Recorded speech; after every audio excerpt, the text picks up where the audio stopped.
Nous allons voir une petite formule qui donne la dérivée d'une somme ou d'une différence de deux fonctions. Donc, si je dois faire la dérivée de la fonction f plus la fonction g, ou encore la dérivée d'une fonction f moins une fonction g. Alors, on va donner le résultat et on va en faire la démonstration. Donc, c'est très intuitif. En fait, la dérivée de f plus ou moins g, c'est tout simplement la dérivée de f plus ou moins, selon le cas, la dérivée de g. C'est comme si on pouvait distribuer ici l'opérateur de dérivation sur la somme ou la différence. Maintenant, est-ce que c'est vrai cette assertion? Bien, on va la démontrer. On va le démontrer dans le cas d'une somme. Alors, on va venir ici. On va créer la fonction f de x plus g de x. Donc, on va considérer ici f de x plus g de x. Et on va vouloir faire la dérivée de cette chose-là ici. Donc, on va faire la dérivée par rapport à x de f de x plus g de x.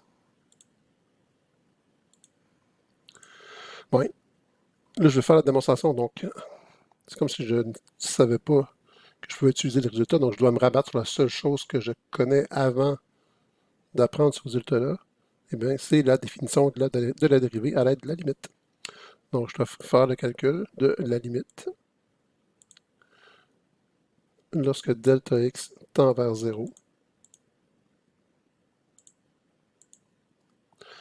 de la fonction lorsque je remplace x par x plus delta x. Donc, ici, on aura f de x plus delta x plus g de x plus delta x. Donc, dans ma fonction de départ, je remplace les x par des x plus delta x, moins la fonction initiale, qui est f de x plus g de x, le tout divisé par delta x.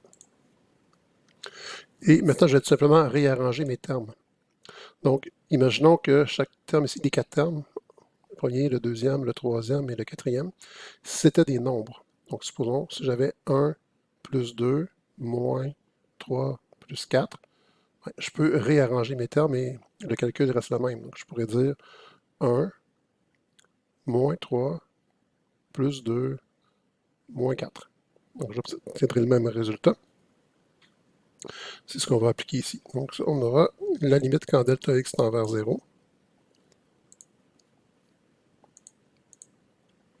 de f de x plus delta x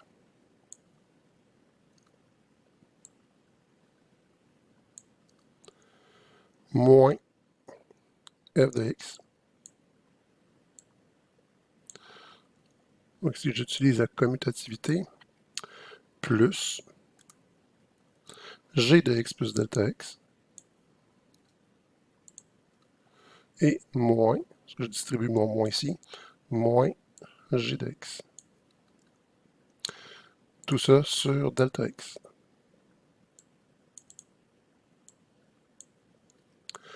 OK. Puis, par associativité ici, je peux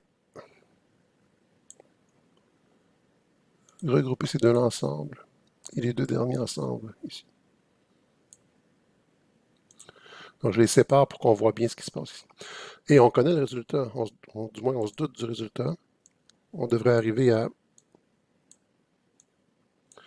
la dérivée de f plus la dérivée de g. Mais on y est presque. Parce que ce morceau-là ici, ça ressemble énormément. Ça fait plus que ressembler. En fait, c'est, en prenant la limite, la dérivée de la fonction f. Puis si je regarde le morceau qui est ici, avec la limite, ouais, j'ai tout simplement remplacé des f par des g, donc ce serait la définition de la dérivée de g.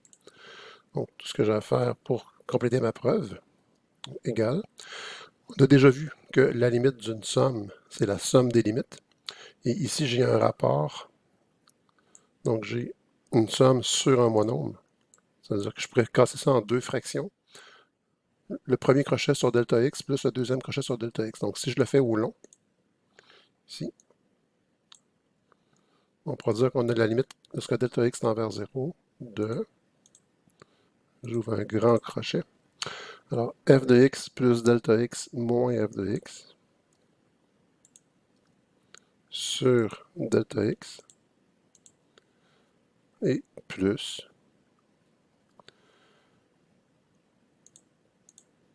g de x plus delta x moins g de x sur delta x. J'ai cassé ma fraction en deux fractions. Comme c'est le même dénominateur, il n'y a pas de problème. Et là, j'applique la propriété connue, que la limite d'une somme est la somme des limites. Donc ici, ce serait égal à la limite quand delta x tend vers 0 de f de x plus delta x moins f de x sur delta x plus la limite quand delta x tend vers 0 de g de x plus delta x moins g de x sur delta x. Or, comme on l'a dit tout à l'heure, donc le premier terme à gauche du plus, c'est exactement la définition de la dérivée de f. Donc ici, c'est f' de x.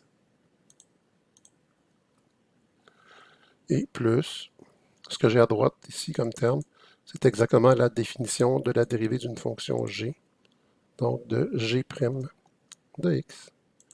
Et voilà, nous avons démontré notre résultat, la dérivée d'une somme, et bien la somme des dérivées.